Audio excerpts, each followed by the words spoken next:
ದರ್ಶನನ್ನ ಮಾತಾಡಿಸಿದ್ದಾರೆ ವಿಜಯಲಕ್ಷ್ಮಿ ಹಾಗೂ ಮಗ Vinesh. Range rover ಕಾರಲ್ಲಿ ಬಂದು ವಿಜಯಲಕ್ಷ್ಮಿ ಹಾಗೇನೆ ವಿನೀಶ್ ಬಂದು ಮಾತಾಡಿಸಿದ್ದಾರೆ. ಈಗಾಗಲೇ ಕೊಲೆ ಪ್ರಕರಣದ ಆರೋಪಕ್ಕೆ ಸಂಬಂಧಪಟ್ಟ ಹಾಗೆ ಜಾಮೀನು ರದ್ದಾದ ಬಳಿಕ ಈಗಾಗಲೇ 8 ರಿಂದ 9 ತಿಂಗಳು ಕಳೆದಿದೆ. ಜೈಲಲ್ಲೇ ಇದ್ದಾರೆ ದರ್ಶನ್. ಮೊನ್ನೆ ಅಷ್ಟೇ ಸುಪ್ರೀಂ ಕೋರ್ಟ್ ಅಲ್ಲೂ ಕೂಡ ಮತ್ತೆ ಜಾಮೀನು ಕೊಡಬೇಕು ಅಂತ ಹೇಳಿ ಸಲ್ಲಿಸಿದ ಅರ್ಜಿ ಕೂಡ ಈಗಾಗಲೇ ತಿರಸ್ಕೃತ ಆಗಿದೆ ಅಂತ ಹೇಳಿದ್ರೆ 1 ವರ್ಷದವರೆಗೂ ಕೂಡ ಇನ್ನು ಮುಂದೆ ಜಾಮೀನು ಅರ್ಜಿ ಸಲ್ಲಿಸುವುದಕ್ಕೆ ಅವಕಾಶ ಇಲ್ಲ. ಆದರೆ ಇವೆಲ್ಲದರ ಮಧ್ಯೆ 23ನೇ ವಿವಾಹ ವಾರ್ಷಿಕೋತ್ಸವದ ನಿಮಿತ್ತ ಭೇಟಿಯನ್ನ ಮಾಡಿದ್ದಾರೆ. ಜೈಲಿನ ಕೊಠಡಿಯ ಒಳಗಡೆ ದರ್ಶನನ್ನ ಕಂಡು ಪತ್ನಿ ವಿಜಯಲಕ್ಷ್ಮಿ ಭಾವುಕರಾದರು. ಸುಮಾರು 30 ನಿಮಿಷಗಳ ಕಾಲ ಮಾತಾಡಿದ್ದಾರೆ ಅಮ್ಮ ಹಾಗೂ ಮಗ. 23ನೇ ವಿವಾಹ ವಾರ್ಷಿಕೋತ್ಸವದ ನಿಮಿತ್ತ ಭೇಟಿಯನ್ನ ಕೊಟ್ಟಿದ್ದಾರೆ. ನಟ ದರ್ಶನ್ಗೆ ಹಣ್ಣುಗಳನ್ನು ಮಾತ್ರ ಕೊಂಡೊಯ್ದಿದ್ದಾರೆ ಮ್ಯಾನೇಜರ್ ನಾಗರಾಜ್ ಅವರು. ದಚ್ಚು ವಿಜಿ ಮದುವೆ ವಾರ್ಷಿಕೋತ್ಸವದ ಹಿನ್ನೆಲೆಯಲ್ಲಿ 23 ವರ್ಷ ಮದುವೆಯಾಗಿ ಈ ಹಿನ್ನೆಲೆಯಲ್ಲಿ ಈ ಸಲದ ವಾರ್ಷಿಕೋತ್ಸವವನ್ನು ಮಾಡೋದಕ್ಕೆ ಸಾಧ್ಯ ಆಗ್ತಾ ಇಲ್ಲ. ಕಾರಣ ದರ್ಶನ್ ಈಗಾಗಲೇ ಜೈಲಲ್ಲಿದ್ದಾರೆ. ಕಳೆದ ವರ್ಷ ಕೂಡ ಈ ಒಂದು ಪ್ರಕರಣದಲ್ಲಿ ಸಿಕ್ಕಾಕೊಂಡಿದ್ರು. ಆದರೆ ಜಾಮೀನಿನ ಮೇಲೆ ಹೊರ ಬಂದಿದ್ರು. ಫಾರಿನ್ನಲ್ಲಿ ಚಿತ್ರದ ಶೂಟಿಂಗ್ ಅಂತ ಹೇಳಿ ಅಲ್ಲಿ ಹೋದಂತಹ ಸಂದರ್ಭದಲ್ಲೇ ಅವರು ತಮ್ಮ ಮದುವೆ ವಾರ್ಷಿಕೋತ್ಸವವನ್ನು ಕೂಡ ಸೆಲೆಬ್ರೇಟ್ ಮಾಡಿಕೊಂಡಿದ್ರು. ಆದರೆ ಈ ವರ್ಷ ಹಾಗಿಲ್ಲ. ಈ ವರ್ಷ ಈಗಾಗಲೇ ವಿವಾಹ ವಾರ್ಷಿಕೋತ್ಸವದ ಸಂದರ್ಭದಲ್ಲಿ ದರ್ಶನ್ ಜೈಲಿನ ಒಳಗಡೆ ಇದ್ದಾರೆ.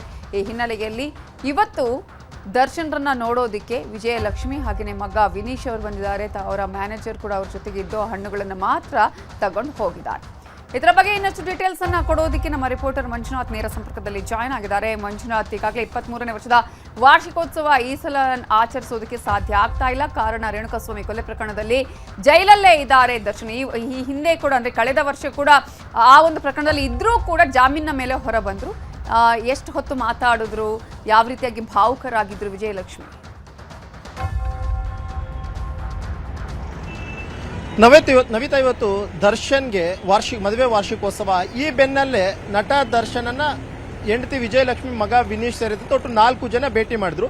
ನಿನ್ನೆಯೂ ಕೂಡ ಅಷ್ಟೇ ಜೈಲಿನ ಡಿಜಿ ಅವ್ರಿಗೊಂದು ಮನವಿ ಪತ್ರವನ್ನು ಮಾಡ್ಕೊಂಡಿದ್ರು. ದರ್ಶನ್ನ ಭೇಟಿಗೆ ಒಂದು ಅವಕಾಶವನ್ನ ಮಾಡಿಕೊಡಿ, ಅದು ಕೂಡ ಅಷ್ಟೇ ಖುದ್ದಾಗಿ ಭೇಟಿ ಆಗಬೇಕು. ಕಾರಣ ಏನು ಅಂತಂದ್ರೆ ಮದುವೆ ಆನಿವರ್ಸರಿ ಅಂತ ಕಾರಣಕ್ಕೋಸ್ಕರ ಅವ್ರನ್ನ ಖುದ್ದಾಗಿ ಭೇಟಿ ಮಾಡಕ್ಕೆ ಒಂದು ಅವಕಾಶ ಕೊಡಿ ಅಂತ ಹೇಳಿದ್ರೆ ಅದಕ್ಕೆ ಒಂದು ಮನವಿ ಪತ್ರವನ್ನು ಕೂಡ ಕೊಟ್ಟಿದ್ರು. ಅದನ್ನ ಕೂಲಂಕುಷವಾಗಿ ಪರಿಶೀಲನೆ ಮಾಡಿದಂತ ಬಳಿಕ ಕೇವಲ ಅರ್ಧ ಗಂಟೆಗಳ ಕಾಲ ಭೇಟಿಗೆ ಅವಕಾಶವನ್ನು ಕೂಡ ಅಷ್ಟೇ ಜೈಲಿನ ಅಧೀಕ್ಷಕರು ಮಾಡಿಕೊಡ್ತಾರೆ. ಅದರಂತೆ ಇವತ್ತು ಮಧ್ಯಾಹ್ನ 3:30 ಸುಮಾರಿಗೆ ವಿಜಯಲಕ್ಷ್ಮಿ ಅವರು ತಮ್ಮ ಮಗ ಮತ್ತು ಮ್ಯಾನೇಜರ್ನ ಜೊತೆಯಲ್ಲಿ ಹೋಗಿ ಭೇಟಿಯನ್ನ ಮಾಡ್ತಾರೆ. ಅದು ಕೂಡ ಅಷ್ಟೇ ಸಂಪೂರ್ಣವಾಗಿ ಪೊಲೀಸರ ಒಂದು ಸಮ್ಮುಖದಲ್ಲೇ ಭೇಟಿಗೆ ಒಂದು ಅವಕಾಶ ಇರುವಂತದ್ದು. ಜೊತೆಗೆ ಅಲ್ಲಿ ವಿಡಿಯೋ ಚಿತ್ರೀಕರಣವನ್ನು ಕೂಡ ಅಷ್ಟೇ ಮಾಡಲಾಗಿರುತ್ತೆ. ಯಾಕಂದ್ರೆ ಯಾವುದೇ ರೀತಿಯಾಗಿ ಬೇರೆ ಏನಾದರೂ ಮಾತನಾಡಬಹುದಾ ಅನ್ನುವಂಥ ನಿಟ್ಟಿನಲ್ಲೂ ಕೂಡ ಅಷ್ಟೇ ಒಂದಷ್ಟು ವಿಡಿಯೋ ಚಿತ್ರೀಕರಣವನ್ನು ಕೂಡ ಮಾಡ್ಕೊಂತ ಅದನ್ನ ಸಂಪೂರ್ಣವಾಗಿ ಕೊಠಡಿಯಲ್ಲಿ ಒಂದು ಮ್ಯಾನಿಟರ್ ಮಾಡುವಂತ ಒಂದು ಕೆಲಸವನ್ನು ಕೂಡ ಅಷ್ಟೇ ಈಗಾಗಲೇ ಅಲ್ಲಿನ ಜೈಲಿನ ಅಧಿಕಾರಿಗಳು ಮಾಡ್ತಾ ಇರುವಂತದ್ದು. ಇವತ್ತು 23 ವರ್ಷ ಆಗಿದೆ ಇಬ್ಬರಿಗೂ ಕೂಡ ಮದುವೆ ಆಗಿ. ನಿಜಕ್ಕೂ ಕೂಡ ಅಷ್ಟೇ ಊಹೆನೂ ಕೂಡ ವಿಜಯಲಕ್ಷ್ಮಿ ಮಾಡಿರಲಿಲ್ಲ. ರೇಣುಕಾಸ್ವಾಮಿಯ ಕೊಲೆ ಪ್ರಕರಣದಲ್ಲಿ ನಟ ದರ್ಶನ್ ಒಳಗಡೆ ಹೋಗ್ತಾರೆ ಅಂತ ಹೇಳ್ಬಿಟ್ಟು ಸಾಕಷ್ಟು ಬಾರಿ ಹಿಂದೆಯೂ ಕೂಡ ಅಷ್ಟೇ ನೇರವಾಗಿ ಭೇಟಿಗೆ ಅವಕಾಶವನ್ನ ಮಾಡಿಕೊಡಿ ಅಂತಾನೂ ಕೂಡ ಮನವಿಯನ್ನ ಮಾಡ್ಕೊಂಡಿದ್ರು. ಆದ್ರೆ ಜೈಲು ಇದಕ್ಕೆ ನಿರಾಕರಣೆ ಮಾಡ್ತಾ ಇತ್ತು. ಜೈಲಿನ ಅಧಿಕಾರಿಗಳು ಕೂಡ ನಿರಾಕರಿಸ್ತಾ ಇದ್ರು. ಆದ್ರೆ ಈ ಬಾರಿ ಸ್ಪೆಷಲ್ ಆಗಿ ಮದುವೆ ವಾರ್ಷಿಕೋತ್ಸವ ಇರುವಂತ ಕಾರಣಕ್ಕೋಸ್ಕರ ಖುದ್ದಾಗಿ ಅವರನ್ನ ಭೇಟಿ ಮಾಡೋದಕ್ಕೊಂದು ಅವಕಾಶ ಕೊಡಿ ಅಂತಾನು ಕೂಡ ಒಂದು ಮನವಿ ಮಾಡಿಕೊಂಡಿದ್ರು. ಆ ಒಂದು ಮನವಿಗೆ ಸ್ಪಂದಿಸಿದಂತ ಜೈಲಿನ ಅಧಿಕಾರಿಗಳು ಕೇವಲ 30 ನಿಮಿಷಗಳ ಕಾಲಾವಕಾಶ ಮಾತ್ರ ಕೊಡ್ತಿದ್ರು. ಆದ್ರೆ ಎಲ್ಲೋ ಒಂದ್ ಕಡೆ ನಟ ದರ್ಶನ್ ಈ ಬಾರಿ ಭಾವುಕರಾದಂತೆ ಕಾಣ್ತಾ ಇರುವಂತದ್ದು. ಯಾಕಂದ್ರೆ ಮಗನನ್ನ ನೋಡಿದಂತ ತಕ್ಷಣ ನಟ ದರ್ಶನ್ ನೇರವಾಗಿ ತಪ್ಪಿಕೊಂಡು ಕಣ್ಣೀರು ಹಾಕೋದಕ್ಕೆ ಮುಂದಾಗ್ತಾರೆ. ಯಾಕಂದ್ರೆ ಈ ರೀತಿಯಾಗಿ ಪ್ರತಿ ವರ್ಷನೂ ಕೂಡ ಅಷ್ಟೇ ಮದುವೆ ವಾರ್ಷಿಕೋತ್ಸವ ಅಂತ ಬಂದಂತ ವೇಳೆಯಲ್ಲಿ ವಿದೇಶಕ್ಕೆ ಹೋಗಿ ಎಂಜಾಯ್ ಮಾಡ್ತಿದ್ದಂತವ್ರು ಈ ಬಾರಿ ಜೈಲಿನಲ್ಲೇ ಕೊಳೆಯುವಂತಹ ಸ್ಥಿತಿ ಎದುರಾಗಿರುವಂತದ್ದು. ಒಂದ್ ಕಡೆ ಬೇಲ್ ಪಿಟಿಷನ್ಗೆ ಅಂತೇಳಿ ಪಿಟಿಷನ್ ಮೂವ್ ಮಾಡಿದ್ರು ಕೂಡ ಅಷ್ಟೇ ಸತತವಾಗಿ ರಿಜೆಕ್ಟ್ ಆಗ್ತಾ ಬರ್ತಿದೆ. ಸುಪ್ರೀಂ ಕೋರ್ಟ್ ನಲ್ಲಿ ರಿಜೆಕ್ಟ್ ಆಯ್ತು. ಆ ಒಂದು ಕಾರಣಕ್ಕೋಸ್ಕರ ನಟ ದರ್ಶನ್ ಈ ಬಾರಿ ಕುಗ್ಗಿದ್ದಾರೆ ಅಂತ ಹೇಳ್ಬೋದು. ಯಾಕಂದ್ರೆ 1 ವರ್ಷದ ಕಾಲ ಯಾವುದೇ ರೀತಿಯಂತ ಜಾಮೀನನ್ನು ಕೋರಿ ಅರ್ಜಿ ಹಾಕಬೇಡಿ ಅಂತೇಳಿ ಸುಪ್ರೀಂ ಕೋರ್ಟ್ ಹೇಳಿರುವಂತ ಕಾರಣಕ್ಕೋಸ್ಕರ ದರ್ಶನ್ ಏನ್ ಮಾಡಬೇಕು ಅನ್ನುವಂಥದ್ದು ತೋಚದಂತ ಸ್ಥಿತಿಯಲ್ಲಿದ್ದಾರೆ.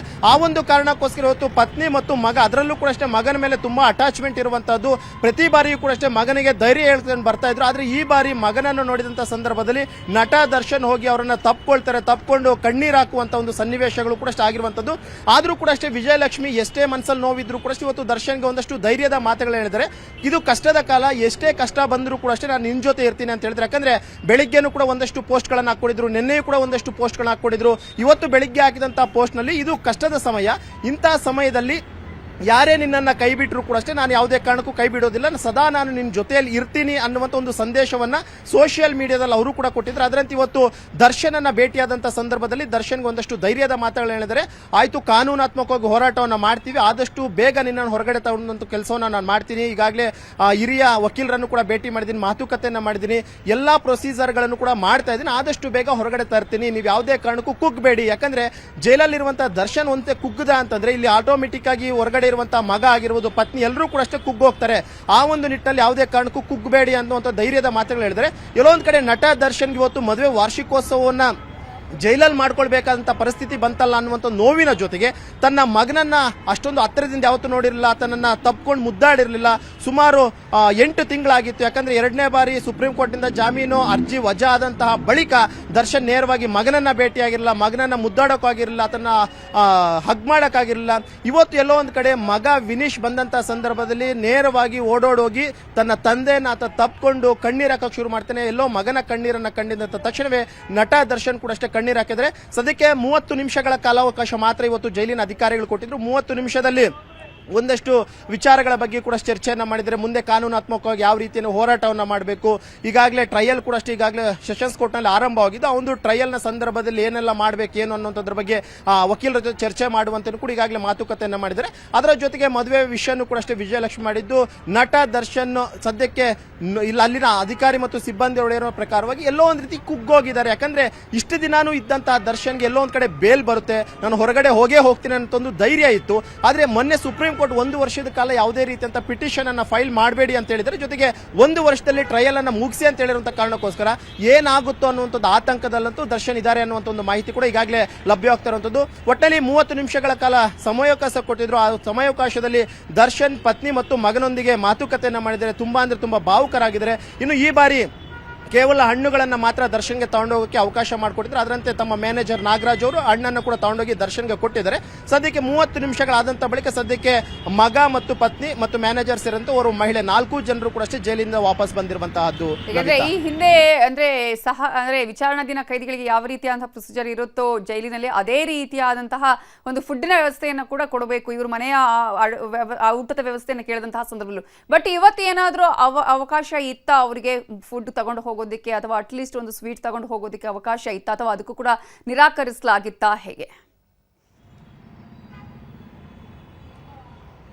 ನವಿತಾ, ಜೈಲಿನ ಮ್ಯಾನ್ಯುಯಲ್ ನ ಪ್ರಕಾರವಾಗಿ ಯಾವುದೇ ವಿಚಾರಣಾಧೀನ ಕೈದಿ ಆಗಿರ್ಬೋದು, ಸಜಾಬಂದಿ ಕೈದಿ ಆಗಿರ್ಬೋದು, ನೇರವಾಗಿ ಹೋಗಿ ಭೇಟಿ ಮಾಡೋದಕ್ಕೆ ಒಂದಷ್ಟು ರಿಸ್ಟ್ರಿಕ್ಷನ್ಸ್ ಇದಾವೆ. ಅದು ಕೂಡ ಅಷ್ಟೇ, ಆ ಒಂದು ಕೈದಿ ಏನಾದ್ರೂ ಖಿನ್ನತೆಯಿಂದ ಬಳಲ್ತಾ ಇದ್ದಾನೆ, ಮಾನಸಿಕವಾಗಿ ಅಥವಾ ಕುಗ್ಗೋಗಿದ್ದಾನೆ ಅನ್ನೋ ಸಂದರ್ಭದಲ್ಲಿ ಫ್ಯಾಮಿಲಿ ಅವ್ರನ್ನ ನೇರವಾಗಿ ಹೋಗಿ ಭೇಟಿ ಮಾಡೋದಕ್ಕೆ ಅವಕಾಶ ಇದೆ.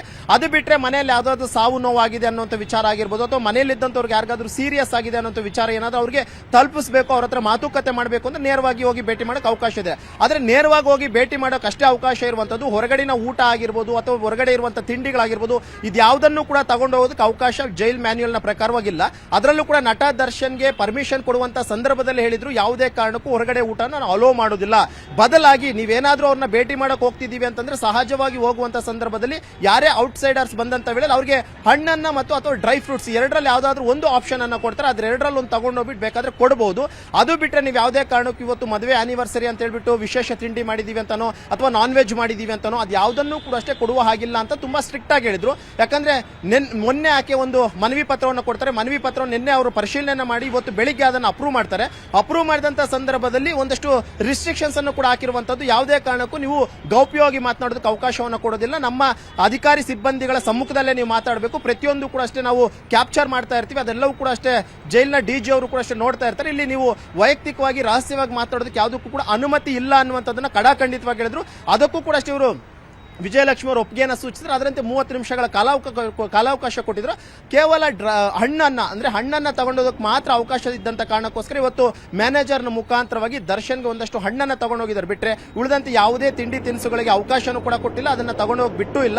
ಸದ್ಯಕ್ಕೆ 30 ನಿಮಿಷಗಳ ಕಾಲ ಮಾತುಕತೆಯನ್ನು ಮಾಡಿದ್ರೆ ಒಂದು 10 ರಿಂದ 15 ನಿಮಿಷಗಳ ಕಾಲ ಸಂಪೂರ್ಣವಾಗಿ ನಟ ದರ್ಶನ್ ಭಾವುಕರಾಗಿರುವಂತದ್ದು. ಮಗನ ನೋಡಿ ಕಣ್ಣೀರು ಹಾಕಿದ್ದಾರೆ. ಇತ್ತ ಮಗ ಕೂಡ ಅಷ್ಟೇ ತನ್ನ ತಂದೆ, ಯಾಕಂದ್ರೆ ಒಂದು ಕಾಲದಲ್ಲಿ ನಟ ದರ್ಶನ್ ಚಾಲೆಂಜಿಂಗ್ ಸ್ಟಾರ್ ಆಗಿ ಮೆರೆದಂತವರು, ಬಾಕ್ಸ್ ಆಫೀಸ್ ನ ಸುಲ್ತಾನ ಅನ್ಸ್ಕೊಂಡಿರುವಂತ ವ್ಯಕ್ತಿ ಇವತ್ತು ಎಲ್ಲೋ ಒಂದ್ ಕಡೆ ಒಂದು ಶುಭ ಗಳಿಗೆಯನ್ನ ಸಂಭ್ರಮಾಚರಣೆ ಮಾಡಬೇಕಂದ್ರೂ ಕೂಡ ಅಷ್ಟೇ ಜೈಲಿನ 4 ಗೋಡೆಗಳಲ್ಲಿರುವಂತಹ ಪರಿಸ್ಥಿತಿ ಬಂದಿರುವಂತ ಕಾರಣಕ್ಕೋಸ್ಕರ ಆಟೋಮೆಟಿಕ್ ಆಗಿ ಮಗನಿಗೂ ಕೂಡ ಅಷ್ಟೇ ಭಾವುಕರಾಗಿದ್ದಾರೆ. ಯಾಕಂದ್ರೆ ಅವರಿಬ್ಬರ ಬಾಂಡಿಂಗ್ ಬಗ್ಗೆ ಕೂಡ ಅಷ್ಟೇ ನಟ ದರ್ಶನ್ ಸಾಕಷ್ಟು ಒಂದು ಸೋಷಿಯಲ್ ಮೀಡಿಯಾದಲ್ಲಿ ಆಗ್ತಾ ಇದ್ರು. ಅವರಿಬ್ರು ಎಲ್ಲೇ ಹೋದ್ರು ಕೂಡ ಮಗನ ಕರ್ಕೊಂಡು ಹೋಗ್ತಾ ಇದ್ರು. ಆದ್ರೆ ಪ್ರತಿ ಬಾರಿಯೂ ಕೂಡ ಅಷ್ಟೇ ಮದುವೆ ವಾರ್ಷಿಕೋತ್ಸವ ಸಂದರ್ಭದಲ್ಲಿ ನಟ ದರ್ಶನ್ ಫ್ಯಾಮಿಲಿನ ಕರ್ಕೊಂಡು ವಿದೇಶಕ್ಕೆ ಟ್ರಿಪ್ ಹೋಗ್ತಾ ಇದ್ರು. ಅಲ್ಲಿ ಸಂಭ್ರಮಾಚರಣೆಯನ್ನ ಮಾಡ್ತಿದ್ರು. ಫೋಟೋಸ್ ವಿಡಿಯೋಸ್ ಸೋಷಿಯಲ್ ಮೀಡಿಯಾದಲ್ಲಿ ಕೂಡ ಅಷ್ಟೇ ವೈರಲ್ ಆಗ್ತಾ ಇತ್ತು. ಆದ್ರೆ ಈ ಬಾರಿಯ ಆನಿವರ್ಸರಿಗೆ ಅದು ಯಾವುದೂ ಕೂಡ ಇಲ್ಲ. 4 ಗೋಡೆಗಳ ಮಧ್ಯೆ ನಟ ದರ್ಶನ್ ಇರಬೇಕಾದ್ರೆ ಕೇವಲ 30 ನಿಮಿಷಗಳು ಮಾತ್ರ ನಟ ದರ್ಶನ್ ಜೊತೆ ಕಳೆಯೋದಕ್ಕೆ ಫ್ಯಾಮಿಲಿಗೆ ಅವಕಾಶವನ್ನು ಕೂಡ ಕೊಟ್ಟಿರುವಂತದ್ದು.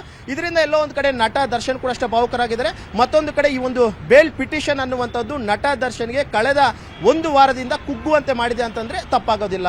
ನವಿತಾ, ಈ ಸಂದರ್ಭದಲ್ಲಿ ಅಂದ್ರೆ ಒಂದ್ ಕಡೆ ವಿವಾಹ ವಾರ್ಷಿಕೋತ್ಸವ ಈ ರೀತಿಯಾಗಿ ಆಚರಣೆ ಮಾಡುವಂತಹ ಪರಿಸ್ಥಿತಿ, ಮತ್ತೊಂದು ಕಡೆ ಬೇಲ್ ಅಪ್ಲಿಕೇಶನ್ ಕೂಡ ರಿಜೆಕ್ಟ್ ಆಗಿ ಇನ್ನು 1 ವರ್ಷಗಳ ಕಾಲ ಇಲ್ಲೇ ಇರಬೇಕು ಅನ್ನುವಂಥದ್ದು.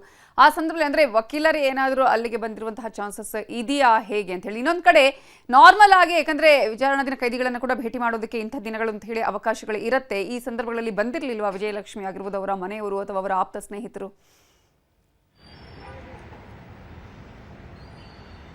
ನೈತಿಯಲ್ಲಿ ಪ್ರಮುಖವಾಗಿ ಯಾವುದೇ ವಿಸಿಟರ್ಸ್ ಬಂದಂತ ವೇಳೆಯಲ್ಲಿ ಜೈಲಿನ ಒಳಗಡೆ ಇರುವಂತಹ ಕೈದಿಗಳು ಮೊದಲು ಇನ್ಫಾರ್ಮ್ ಮಾಡ್ತಾರೆ. ಅಂದ್ರೆ ಪರ್ಟಿಕ್ಯುಲರ್ ಇಂಥವ್ರು ಬಂದಾಗ ಮಾತ್ರ ನಮ್ಮ ಭೇಟಿಗೆ ಅವಕಾಶ ಮಾಡಿಕೊಡಿ ಅಥವಾ ಬೇರೆಯವ್ರು. ಯಾಕಂದ್ರೆ ದರ್ಶನ್ ಒಬ್ಬ ನಟ ಆಗಿದ್ದಂತ ಕಾರಣಕ್ಕೋಸ್ಕರ ಕೋಟ್ಯಾಂತರ ಸಂಖ್ಯೆಯಲ್ಲಿ ಅಭಿಮಾನಿಗಳಿರ್ಬೋದು. ನಾಳೆ ದಿನ ದರ್ಶನ ನೋಡಕ್ಕೆ ಅಂತೇಳಿ ಎಲ್ಲರೂ ಕೂಡ ಹೋಗ್ಬೋದು. ಆ ಒಂದು ಕಾರಣಕ್ಕೋಸ್ಕರ ನಟ ದರ್ಶನ್ ಅವರು ಪರ್ಟಿಕ್ಯುಲರ್ ಆಗಿ ಇಂಥವರೇ ಬಂದಂತ ಸಂದರ್ಭದಲ್ಲಿ ಮಾತ್ರ ಭೇಟಿಗೆ ಅವಕಾಶ ಮಾಡಿಕೊಡಿ. ಉಳಿದಂತವ್ರು ಯಾರೇ ಬಂದರೂ ಕೂಡ ಅಷ್ಟೇ ಅದನ್ನ ನೀವು ನೆಗ್ಲೆಕ್ಟ್ ಮಾಡಿ ಅಂದ್ರೆ ನಿರಾಕರಿಸಿ ಅಂತಾನು ಕೂಡ ಮನವಿಯನ್ನ ಮಾಡ್ಕೊಂಡಿದ್ರೆ ಆ ಒಂದು ಮನವಿ ಹಿನ್ನೆಲೆಯಲ್ಲಿ ಜೈಲಿನ ಅಧಿಕಾರಿಗಳು ಕೂಡ ಅಷ್ಟೇ ಇಲ್ಲಿ ಪ್ರಮುಖ ವಿಜಯಲಕ್ಷ್ಮಿ ಅಂದ್ರೆ ತನ್ನ ಹೆಂಡತಿ ಬಂದಂತ ಸಂದರ್ಭದಲ್ಲಿ ಮೊದಲ ಪ್ರಿಯಾರಿಟಿ ಕೊಡ್ತಿದ್ರು. ಉಳಿದಂತವ್ರು ಯಾರೇ ಬಂದರೂ ಕೂಡ ಅಷ್ಟೇ ಸ್ನೇಹಿತರಾಗಿರ್ಬೋದು ಅಥವಾ ಆಪ್ತರಾಗಿರ್ಬೋದು ಯಾರೇ ಬಂದರೂ ಕೂಡ ಅಷ್ಟೇ ಮೊದಲೇ ಇನ್ಫಾರ್ಮ್ ಮಾಡ್ತಾ ಇದ್ರು. ಆದ್ರೆ ಆ ಒಂದು ಕಾರಣಕ್ಕೋಸ್ಕರ ಮತ್ತು ವಿಜಯಲಕ್ಷ್ಮಿ ಪ್ರತಿ ವಾರನೂ ಕೂಡ ಅಷ್ಟೇ 2 ದಿನಗಳ ಕಾಲ ಹೋಗಿ ನಟ ದರ್ಶನ್ ಯೋಗಕ್ಷೇಮಗಳನ್ನು ವಿಚಾರಿಸ್ತಾ ಇದ್ರು. ಆದ್ರೆ ಎಲ್ಲೋ ಒಂದ್ ಕಡೆ ಸುಪ್ರೀಂ ಕೋರ್ಟ್ ನಲ್ಲಿ ಯಾವಾಗ 1 ವರ್ಷ ಆದ್ಮೇಲೆ ಬಳಿಕ ಬೇಲನ್ನ ಅಪ್ಲೈ ಮಾಡ್ಕೊಳ್ಳಿ ಅಂತ ಹೇಳಿದ್ರು. ಇದರಿಂದ ಅಂತೂ ಸಂಪೂರ್ಣವಾಗಿ ನಟ ದರ್ಶನ್ ಕುಗ್ಗಿದ್ದಾರೆ. ಆ ಒಂದು ನಿಟ್ಟಿನಲ್ಲಿ ಇವತ್ತು ವಿಜಯಲಕ್ಷ್ಮಿ ಒಂದಷ್ಟು ಧೈರ್ಯದ ಮಾತುಗಳನ್ನು ಹೇಳುವಂತ ಒಂದು ಕೆಲಸವನ್ನು ಕೂಡ ಅಷ್ಟೇ ಪರಪ್ನ